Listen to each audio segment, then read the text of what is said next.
Isang masamang loob na yaya ang nagpanggap na nurse at lihim na ipinagpalit ang sarili niyang anak na babae sa anak ng pinakamayaman, at balak pa niyang itapon ang kawawang sanggol sa morgue. Ngunit, ang lahat ng ito ay natuklasan ng isang batang lalaki, kaya't ang nagkasalang yaya ay agad na pinagpawisan. Nang makita ng sanggol ang kanyang tagapagligtas, agad siyang gumalaw-galaw para makuha ang atensyon nito.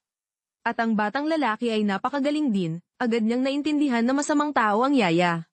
Binalaan niya ito na ibigay agad sa kanya ang sanggol, kung hindi ay tatawagin niya ang tiyo pulis para hulihin siya, ngunit nang marinig ito ng yaya, agad siyang nagdesperado at walang sabi-sabing itinulak ang bata sa sahig pagkatapos. Walang pag-aatubiling inihagis niya ang sanggol sa loob ng freezer. Matay ka na, maliit na bastarda, ayokong mamatay kapag nakulong ako dito, siguradong mamamatay ako.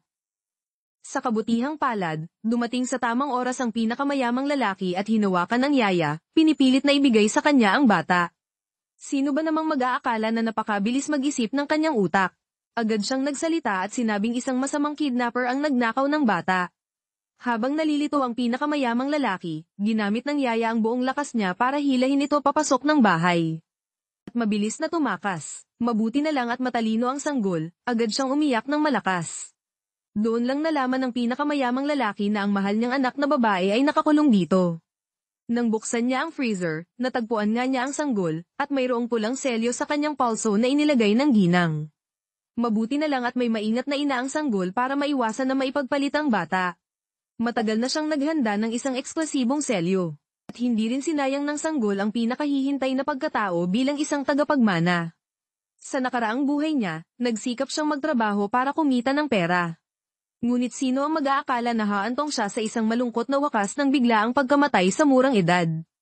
Pero, pinagpala pa rin siya ng langit, ipinanganak siyang muli sa sinapupunan ng asawa ng pinakamayaman.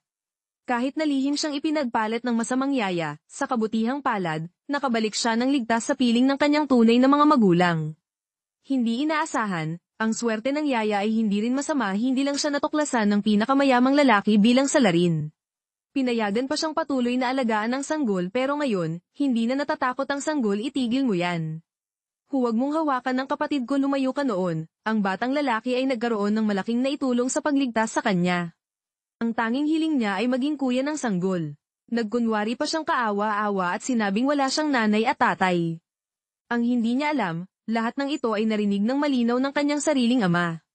Agad nitong hinayla ang kanyang tenga at pinagsabihan na huwag magsalita ng kalokohan sa sandaling iyon. Nagulat ang pinakamayamang lalaki nang matuklasan na ang CEO na ama ng batang lalaki ay dati pala niyang kaibigan. Kaya, ang batang lalaki ay matagumpay na nakitira sa bahay ng CEO sa loob ng 3 buwan. Ang yaya ay walang naging pagkakataon na saktan ng sanggol. At saka, ang batang lalaki ay isang tunay na sister complex.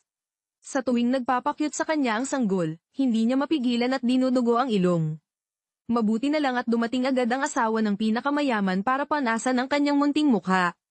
Pagkatapos, direktang inilabas ng batang lalaki ang isang kumikinang na malaking diamanteng singsing.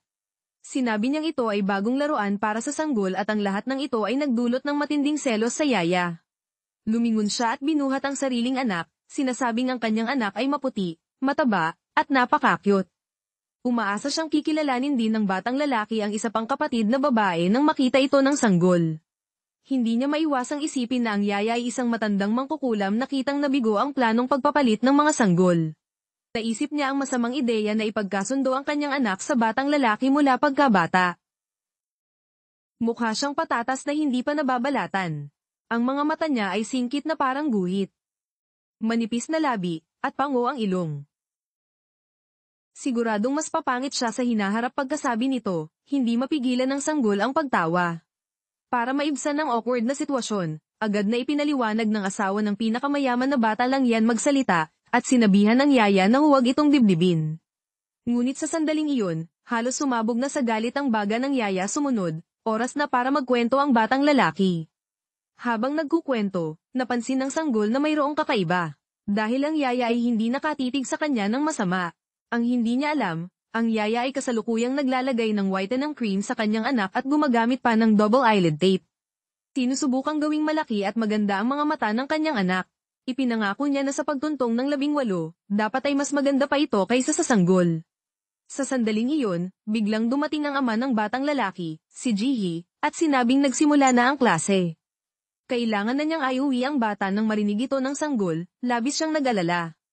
Kung aalis siya, wala nang magbabantay at magpoprotekta sa akin sa lahat ng oras. Nang makita ang kaawa-awang itsura ng sanggol, iniwan ng batang lalaki ang kanyang anteng-anteng, sinasabing ang kwintas na ito ay may telepathic connection. Kung sakaling mapunta sa panganib, basagin lang ito at agad siyang darating sa huli. Siya ay kinalagkad pa rin pauwi ng kanyang ama na CEO. Nang makita ang masamang ngiti ng nagtatagumpay na yaya, hindi napigilan ng sanggol na humagulgol. Nang makita ito, balak sana siyang buhatin ng pinakamayamang lalaki. Ngunit sinabi ng yaya na sanay siya, at ipaubaya na lang sa kanya ang pagpapakalma sa bata. At ang pinakamayamang lalaki ay napakadaling naniwala sa kanyang kasinungalingan. Hindi, itay hindi niyo po siya dapat paniwalaan.